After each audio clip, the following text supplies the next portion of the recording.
guys, welcome to episode 4 for All About Sports, the podcast. In today's episode, we'll be talking about the BCCI. So we'll straight jump into the episode, and as you guys know, you'll have seen our previous episode, familiar faces, Mazhar, Aniket, Rishabh, and myself, Shubham. So today's topic is the BCCI and how the BCCI is basically obviously controlling cricket in India, but what is the influence internationally, in tournaments, internationally, with the ICC, with other respective governing bodies, and is the BCCI too big? Is the influence too big? Is the dominance too big? Should certain changes happen? Our today's main focus is going to be about BCCI and their control over cricket, domestically and internationally. So for me to start off with, I think the first topic we have to discuss is the BCCI and their case with the Lodha committee that was set up by the Supreme Court to bring about certain recommendations and changes that the BCCI should implement. And obviously the BCCI, I just feel kind of gave off a vibe and an attitude that we are above the law and we can do what we feel like. And just like how blatantly they weren't really taking on the recommendations, didn't set the BCCI in very good light. So to start off with, I would like you guys to join in. And what do you guys have to say about how the BCCI dealt with Lodha's recommendations? And what do you think of the recommendation in the first place? Do you all think it was apt? Yeah, so just to summarize the recommendations really quickly. So it's the retirement age to be fixed at 70 years. So anyone who has a criminal charge or is of unsound mind or insolvent or holds a position in any other athletic association needs to be removed. Second is one vote per state. Third is the BCCI president cannot have a tenure of more than 2 years. Fourth is an independent sovereign governing body. There has to be a cooling off period of 3 years or something like that.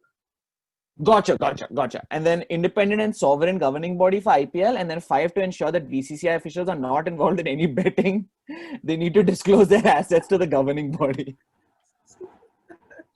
Oh God.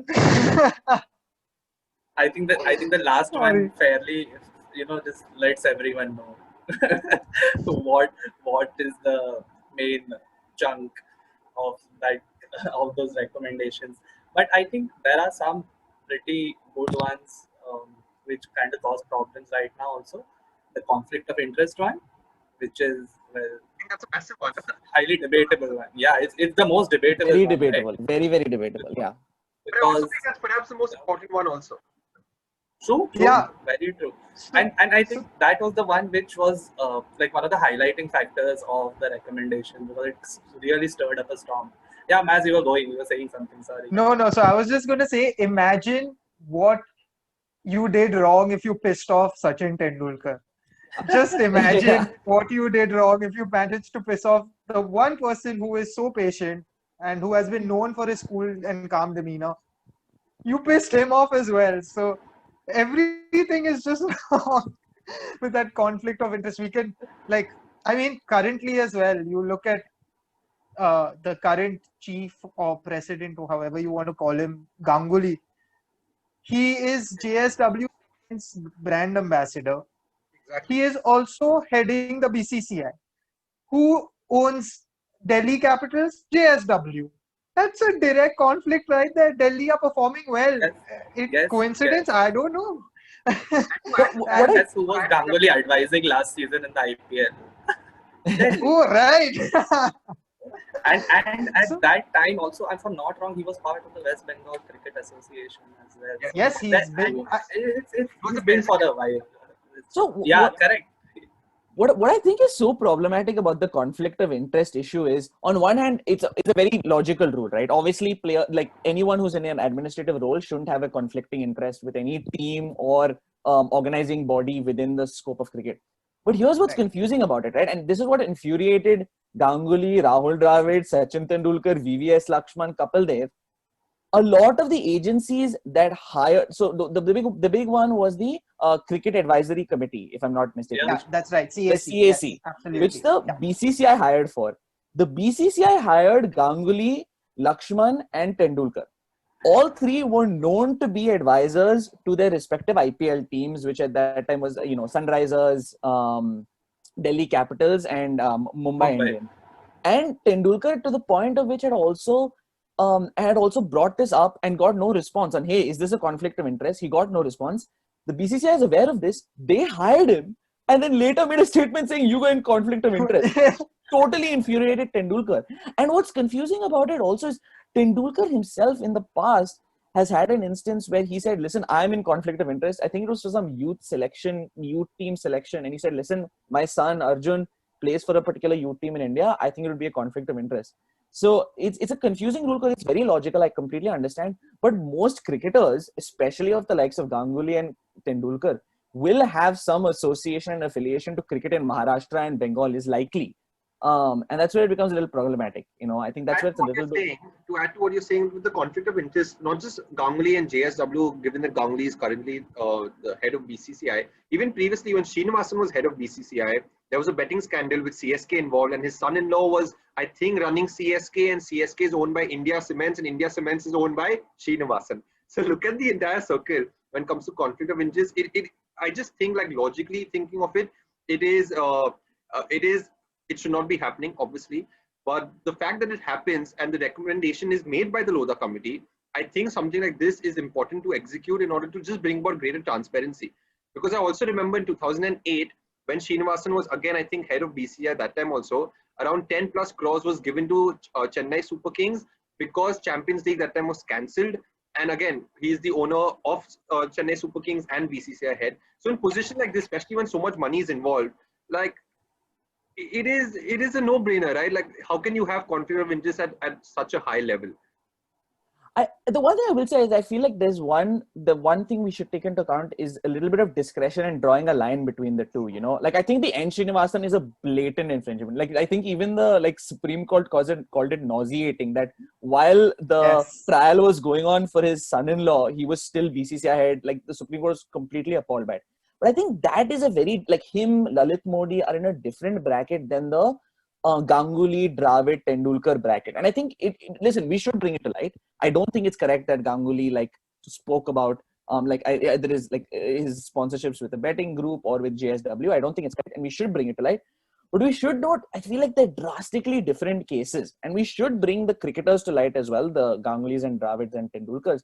But it's not the same level of accusation or allegation that should be thrown at them because it's not secret. These aren't secret underhand under the table dealings. It's one of those where okay, we put a law in place because there was one mega defaulter, all right? Yeah. But the ones who face the brunt are everyone who comes after it. So what else do you expect an athlete to do after his playing career is over, right? He's going to join a commentary team. He's going to be an advisor for some of the other cricket club, IPL franchise, coach, something of that sort, right? And they needed to sustain their lives after their playing careers are over. Let's be honest, not everyone makes money in their playing career enough to sustain generations and generations. But these guys are kind of bearing the brunt of, a law which was put in place to hinder activities which are fairly different from what they're doing. But again, the conflict of interest it's a pretty tricky one, right? The idea is that in case there is a possibility of those interests, crossing paths, you need to stop it. So I was just going to add to what you were saying and what Krishnan said as well, that you need to know where to draw the line and there will be a gray area always. Now, I don't have a problem with Ganguly being the brand ambassador of a fantasy gaming website. I don't see that really affecting, and especially since they aren't a sponsor of the IPL. If it was Dream 11, it would be different. But this is a competitor of Dream 11, so I don't see that much of an issue there. But the JSW Cements one, a team, I mean, it's an entire team's owned by the company, the parent company. So in those situations, I think there should be some sort of limitations in terms of the capacity in which he can act. Yes, you're right. The Lodha committee was brought in for a different reason. The likes of Ganguly, not Dravid, but Sachin and Laxman, they all have different sort of roles. And them being mentors, now you watch these teams also, do they really need mentorship? So it's literally just a glam thing and it's a money thing after a point. So I wouldn't want to really deep dive so much into those aspects of them. It's all about what happened in the past. So yeah, that's my take. And credit to Ganguly, when the JSW thing came up, he dropped his role as brand ambassador, like Yes, once it that's came right. up. So like I think it's a little bit of, when a cricketer gets an administrative position, he just has more sponsorship than politicians. Politicians don't have a lot of sponsorships because they can't. But Not that we cricketers, know of. Yeah. yeah, Not yeah, that we know yeah. of. Sorry, they have lots of sponsorships, but none we know of. But Okay. from what Mazhar said, when he spoke about at the end of the day, everything comes down to money, and it is a money thing. So we're talking money. Then obviously, when we talk about money in cricket, then we have to again, it's the BCCI. So I read something about the ICC and the TV rights, which was an 8-year cycle from 2015 to 2023, where they estimated to make around $3 billion US, out of which 2.1 billion US gets contributed because of the BCCI and the Indian fans. Not the BCCI, sorry, because of Indian fans. So obviously BCCI has a position of leverage where they want more money, they want the larger share. And that I think to a larger extent is fair because let's face it, it is the Indian fans that really drive cricket and bring the sort of revenue they do. But the next thing is with all this money that's coming in, is like it seems like BCCI does put a lot of pressure on the ICC and to a larger extent like almost overshadows the ICC in making judgments. Like for example, right now to host the IPL, the T20 World Cup has been pushed. The T20 World Cup dates has been given to the IPL because again IPL is such a money racket, it's such a money spinner that the BCCI gets a decision over the ICC. And this is just one instance. There are so many other instances. So what do you guys think about like when money gets involved in the kind of clout that the BCCI has? Is it really completely overshadowing and dominating ICC and other other country governing bodies as well? Yeah, so this brings me back, and actually, this is important. We should take it back to when this all started, when BCCI really became rich, when they became the powerhouse. And it dates back to 2001, I believe. That was the time when Jagmohan Dalmia was BCCI chief, and then they realized the power of the Indian population, the fact that literally every panwala, every single person in our country, even if we don't like cricket, watches cricket. So that's when they started leveraging all of it. Politics became involved because they saw the amount of money involved here. Then after that, it moved into then India was always against the I mean the T20. T20 as a format as well. Then we won the World Cup 2007. Then suddenly it's like, chalo, maze karte hai. Now they realize that this is a cash cow for them. ICL was launched, and this True. I think That one is a everyone biggie. forgets this. Let's not forget I how think everyone they sabotaged this. the ICL. They completely destroyed that. Completely. Yeah, they basically told them that if you play in the ICL, you can't play for India.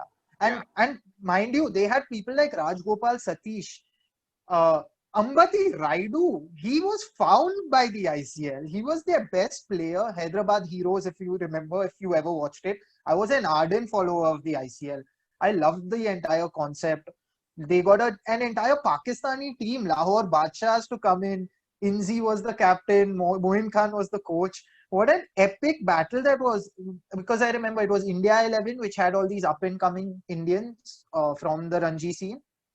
The World 11 had all these retired New Zealanders mainly and Australians and South Africans. And then there was the Pakistan 11. And then in the second edition, they got Bangladesh 11 with Habibul Bashar and all these names. So it was a great concept. It did well. BCCI refused to fund that. And that was started by Subhash Chandra, the owner of Z. SL Group. Right. Yeah. So he had asked for permission. They didn't give it. It took off. And then obviously BCCI saw grapes. They were like, what the hell? ICL's making money. How can we not get a chunk of this? So it was just that. So then they stamped their authority saying, you know what, you can't succeed because we are not getting anything from that. They literally blocked off all the stadiums, out-rented them so that they couldn't book the grounds for longer. They literally blackmailed Kapil Dev, Kiran More. So that's when. Also, I would like to add is a lot of companies would be sponsors of like bring in advertisement money. BCCI also told them that if you guys go around sponsoring them, then the future our relationships will not like really like the BCCI would not take them on board as sponsors, and obviously companies want to be associated with the BCCI. So this goes to show the blatant use of power that they had in totally destroying a league, which to be fair was a very good league. But just BCCI being money hungry, we are not getting a share of the pie, so the league should not exist only. Guys, just one fun fact here. Yeah. Rohan Gavaskar played in that. Yeah. So nothing left to say. I'm so glad you all brought this up, because this is definitely the thing that drives me the most nuts about BCCI. Their entire focus in the last 12 years has just to be eliminate any form of competition. Domestically, internationally, eliminate competition. That means, I'm glad you brought up the funding point, Shubham, because what they did with the big three funding model, I understand the logic of that India brings in the most viewers, and that's absolutely true. India brings in highest viewership by far. But shifting the funding model completely to be basically just India, England, Australia to get maybe like 40 to 50% of the revenue, essentially at the other end on the flip side means associate country funding is super low. And the point is, just to be clear, this is just the pool for big tournaments, so big international tournaments. I guess the Champions Trophy, ICC, ODI World Cup, T20 World Cup.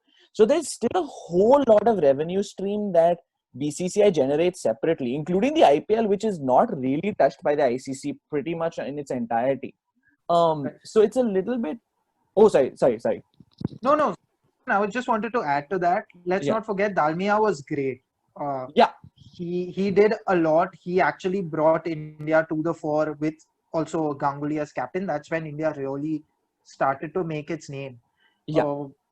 But he also was the pioneer of the Champions Trophy. So that's when India started becoming money hungry. So absolutely. You can go on. Yeah. So I absolutely. So they've done all these steps to make India this powerful force. And listen, some of it is also just India just has this huge demand. Like India's demand for cricket was huge in 1983. BCCI hadn't figured out the exact way to commercialize it because TV rights weren't as big a thing, media rights, sponsorship weren't as big. At the end of the day, BCCI gains its power, like Mazhar said, from the chaiwala, from every single person in India watching cricket. But they've used that to now eliminate associates playing in the World Cup, dropping the number of teams from 16 to 10. This sport is not played globally. It has a huge amount of viewership because of South Asia. That's it. Number two, like you all said, eliminating any internal competition. And number three, like trying to eliminate other countries from doing similar competitions, right? Like other countries are also trying to generate the similar things like IPL. They don't let Indian players play in those tournaments.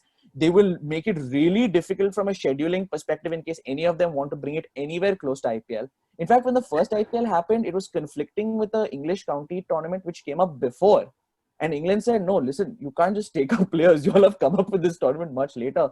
And they've just bullied their way into removing competition. I mean, if this was a normal commercial space with one industry becoming this mass conglomerate, it would be a huge antitrust issue. Like you can't just bully like every competing body. There are competition laws in place, right? For most of such acts.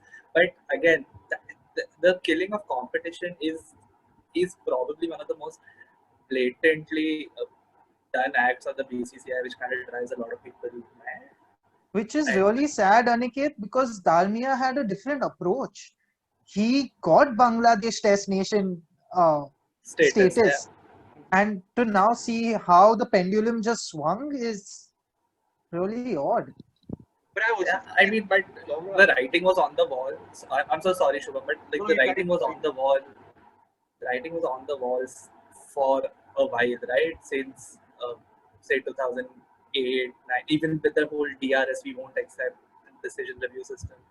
There are a lot of such incidents which highlight how the BCCI has been wanting to stamp their authority over how, at least, okay, if not everyone, at least how we play cricket or how you will play cricket with our team. So doesn't really give off a good image, so to speak. Absolutely. Yeah, absolutely. And Shubham, like what Krishnan mentioned in terms of like what BCCI does on a global scale in order to make sure there's not too much competition. I believe there was even discussion of introducing cricket in the Olympics.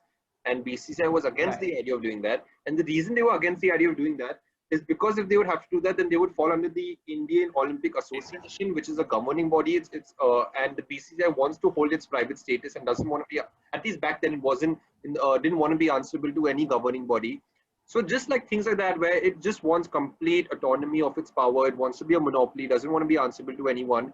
I think in the longer run, what's going to happen is it won't let cricket grow globally, and for cricket to grow globally, it needs BCCI. Like, let's face the fact, a board which is so powerful, it needs its complete backing and support so that the sport can grow. And I also think in the next World Cup, in the 50-over World Cup, the number of nations also participating has been reduced. And that I also think BCCI has a hand in that. And things like this will not really help the sport grow a lot. And that, in hindsight, I think is what is bad for the sport, because of BCCI's just blatant misuse of its power. Yeah, so you brought up the Olympics. 105 nations play cricket. I was shocked when I read that. Yeah. 105. And we have no idea. Dude, it takes me time to figure out beyond 8 teams sometimes, because I get confused. Okay, so Bangladesh got test status. Now, is it Afghanistan, Zimbabwe? What's happening with them? Is there an outside chance? Netherlands, Scotland, Ireland suddenly come up. So it's pathetic. It's really sad. And the other frustrating thing about it is they know they are too big to fail. They know they control everything. And man, I don't even know what to say anymore. There is one very popular counter argument to some of these things that just got mentioned, like one of them being, we don't play our main teams or our first team with smaller nations. There are a fair few counter arguments to that, like, okay, Australia did all these things right before. Australia has cancelled a tour with Bangladesh they cancelled Bangladesh's tour to Australia in 2018. Australia did not play with New Zealand for maybe 20 years after they first received their test status. But let's be honest, why compare the two, right? Are you not learning from someone else's misdeeds if that is the category we are putting it in? So there are enough number of nations to play cricket with. Kohli skipped the Afghanistan test, right? That happened. A lot of flag. But again, some counter arguments are valid for this one. Like, you could rest your main team against a small team in any other sport without getting so much as the speck of attention from anyone. But to do it in cricket, it kind of seems in bad taste. What are your thoughts on that? Like, there are some very good counter arguments to India the Indian team not being in full strength when they play some small teams. So I'm glad you brought up historical precedent, because I feel like one counter argument is like, hey, in the 1990s, like ACB and ECB used to be powerful and they did similar stuff. And I think there are two arguments. One is like, I genuinely don't think they had the power to do it the way BCCI does. I think they did try to yield power and they did try to yield influence, but I just don't think they had the same control that BCCI currently does. And two is exactly your point, Rui. Like, I don't think the goal is to be like, man, people existed that were terrible like in the past, so let's keep, like, now it's our turn to be terrible. I think the goal is to be now yield the power responsibly, and that's absolutely not what they're doing. I think the second thing, on the argument of, yes, we can play against Afghanistan, but then if Kohli doesn't play, is it that valuable? I still think it's valuable, because if India goes to play Afghanistan, the revenue generation for Afghanistan is still big. Even if viewership might go down if we send our second team, it's still a lot higher than Afghanistan's current viewership. There's still even things like TV rights, stadium rights, that it helps a lot. And it may not seem like a big deal from us viewers' perspective, because like may not watch it, because maybe if all our players are sitting, may not as excited. But definitely huge for Afghanistan cricket. They definitely will get some cash out of it from sponsorships at the very least. Look, I agree with what Krishnan is saying, mainly because of the fact that BCCI is so big. And joining back to my previous point, there has to be a little bit of ownership taken towards pushing the sport forward. So even if it's in Afghanistan or it's a smaller cricketing nation, sending, if not your entire like best team or something, but sending some of your star players will get that viewership. it will get money in. That money should then further help Afghanistan cricket board, or whichever, cricket board, and that will indirectly help the sport grow in other nations also. So that's where I feel BCCI needs to take up a little bit more responsibility and not just always think about BCCI and we should get the money and we should be the like the largest cricketing board and so on and so forth. Earn the money but do all the right things to grow the game as well. Is that not like something which will do simultaneously? I mean, I'm confused. No, absolutely. The sad thing about it, Shubham, is the fact that the BCCI owns Afghanistan's cricket team. The sad thing is they have a major stake in Bangladesh's cricket team. The sad thing is they support the Sri Lankan cricket team. So they're literally supporting all these teams, but for what? Like it's like to tell them that okay, you become good enough, but then you dare not beat us, otherwise we'll pull out the money. That's exactly why Ian Chappell also said that BCCI are being bullies. And he was asked, describe the BCCI in one word, and he just said bully. It literally comes back to that. The worst part is that we still don't win the damn World Cup, yeah? We still can't bloody survive 5 days of a test match in Australia. We still can't deal with the swing in England. We struggled to beat a very weak South Africa team in South Africa. We're still pathetic abroad. And I'm like, wow, what are you investing the money for then? Best facility, so much money. Oh yeah, we have the most talented players coming up. Yes, under 19 we kill everywhere we go. Those same guys, literally only like a handful of them actually even get to that international stage and perform. I'm not saying they don't make the team. They all do. Prithvi Shaw, Shubman Gill, Shreyas Iyer. Can go on and on with previous names as well, with Dhawan, Dhoni, of course, all of those guys. So, but what's the point? Yeah, and I totally agree. Even within India, they're not using it. They're starting to propagate the game less, even in India, and start to cater to a slightly different socioeconomic status in India. Like they're trying to cater to the richer audience in India. And I think in one of the articles that you shared, Mazhar, I think it was Anil Kumble who talked about like what we're not seeing is with all this money coming in, infrastructure and cricket stadiums in many places are actually terrible. Like the stadium facilities are horrendously bad. I don't know why you say many. I don't know why you say many. It's all of them. It's all of them. It's the home of cricket. Yeah. Their blues are so disgusting. I'd rather go to the train station and take a piss, man. Yeah. So facilities are terrible. Two, they don't help. Like another thing that, and this is not the biggest deal, but it drives me nuts that BCCI has so many tournaments going on. We don't have decent highlights on YouTube. How is that possible? West Indies cricket puts up better. Irish cricket puts up better highlights than our BCCI because they don't want to put it up on YouTube because it wanted to be purely on the BCCI website or the sponsorship, the group that has the media rights for coverage. So that in this case, more often than not, is Hotstar. And it's completely infuriating because they are restricting the propagation of cricket even amongst Indians. It's not even just that they're preventing the Kenyas and Netherlands and Irelands and Scotlands of the world from entering cricket. They're even reducing propagation amongst our own country, which is very infuriating. Even in India, they're restricting its propagation. It's very interesting that you brought this up because what I think, this is my personal opinion, what I think is a lot like greater transparency is required about BCCI's actions and how they use their money. And that is why I think the Lodha committee also said that the BCCI might be a private governing body, but because their impact has such a profound impact on so many million of Indians, they should come under the RTI, which is the right to information, so that people get a like clear picture of how the BCCI is using its money, where the money is going. The BCCI claims that it puts up every transaction that happens about 25 lakh on its website, but at the same time, the finance ministry said that since 2014, there have been 213 cases of tax evasion from the BCCI.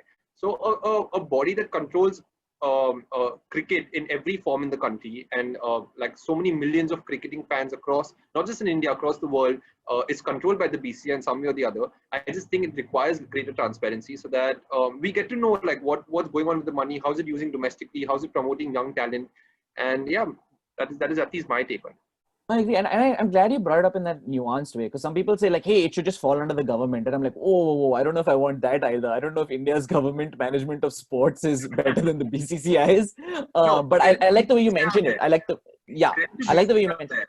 It is at least doing a fine job in promoting cricket as compared to how some of the other governing bodies are promoting their sports. Right. Yeah, it needs to be there needs to be great transparency for sure.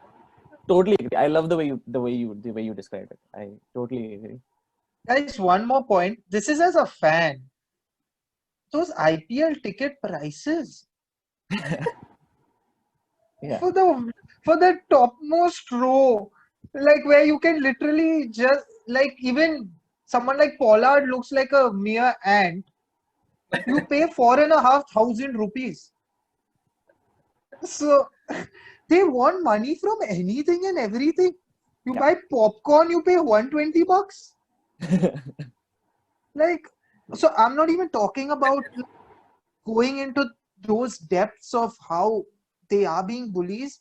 They know people will pay or will find a way to pay, and they are taking advantage of that also, and that hurts me the most. Fine, bully your way in international cricket, do what you want, make money, but literally the panwalas, the chaiwalas who would attend 5-day tests can't now, because even your 5-day test games, those tickets are not 100 bucks anymore.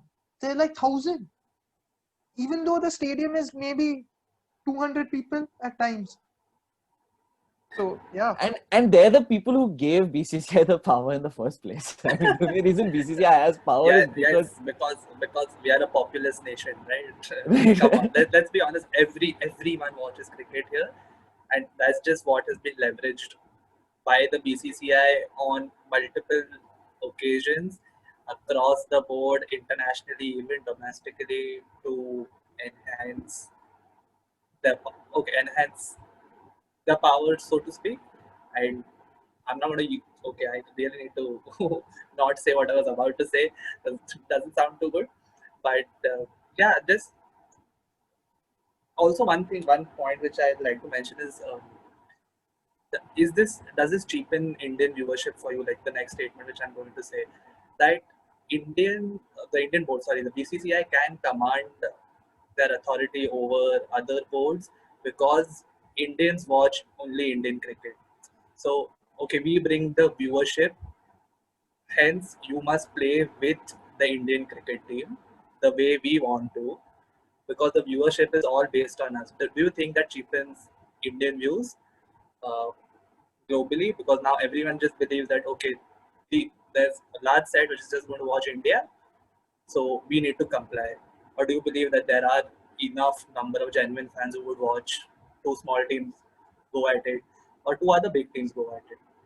That's just like my closing question for this one would be that one, because it kind of puts a lot of things into perspective. No, I definitely think that viewership will still be there. People who love the sport will still carry on watching the sport.